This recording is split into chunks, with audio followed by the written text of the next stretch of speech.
تکبیر تشریق کسے کہتے ہیں؟ آج میں آپ کو یہ بتانا چاہتا ہوں کہ تکبیر تشریق کسے کہتے ہیں اور یہ کون سی تکبیر ہے جس کو جو ہے کس ذی الحج کی کس تاریخ سے جو ہے شروع کیا جاتا ہے اور کس تاریخ پر جو ہے اس کو ختم کیا جاتا ہے،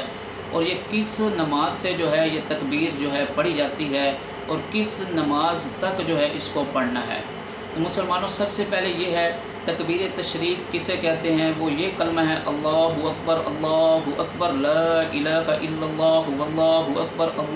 اکبر وللہ الحمد، یہ اسے کہتے ہیں تکبیر تشریق، اور یہ جو ہے واجب ہے، اور 9 ذی الحج کی فجر کی نماز سے جو ہے یہ اسے شروع کیا جاتا ہے اور 13 ذی الحج کی عصر کی نماز تک اس کو پڑھا جاتا ہے۔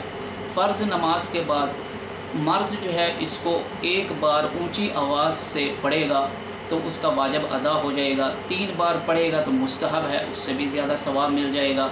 تو عورت کے لیے یہ ہے کہ گھر میں جب وہ نماز پڑھے گی، بعض اوقات یہ کہا جاتا ہے کہ عورت نے اس کو نہیں پڑھنا، نہیں، اس کے لیے بھی پڑھنا واجب ہے، لیکن اس کے لیے پڑھنے کا طریقہ یہ ہے کہ وہ اس کو آہستہ آواز سے پڑھے گی، مرد اس کو بلند آواز سے پڑھے گا۔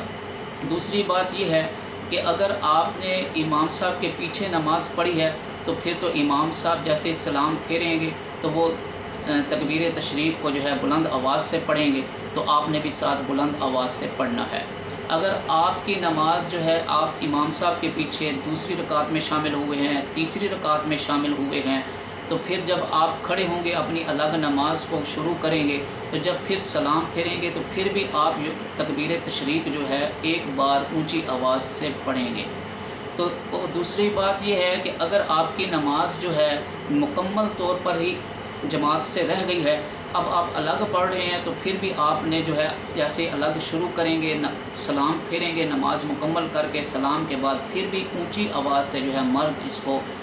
جو ہے تکبیر تشریق کو بلند آواز سے پڑھے گا۔ اسے تکبیر تشریق کہتے ہیں، جو 9 ذی الحج کی فجر کی نماز سے جو ہے شروع ہوتی ہیں اور 13 ذی الحج کی جو ہے عصر کی نماز تک اس کو پڑھا جاتا ہے، اسے تکبیر تشریق کہتے ہیں۔ اس کا مسلمانوں اجر بھی بہت زیادہ ہے اور یہ ایک بار بلند آواز سے پڑھنا واجب ہے۔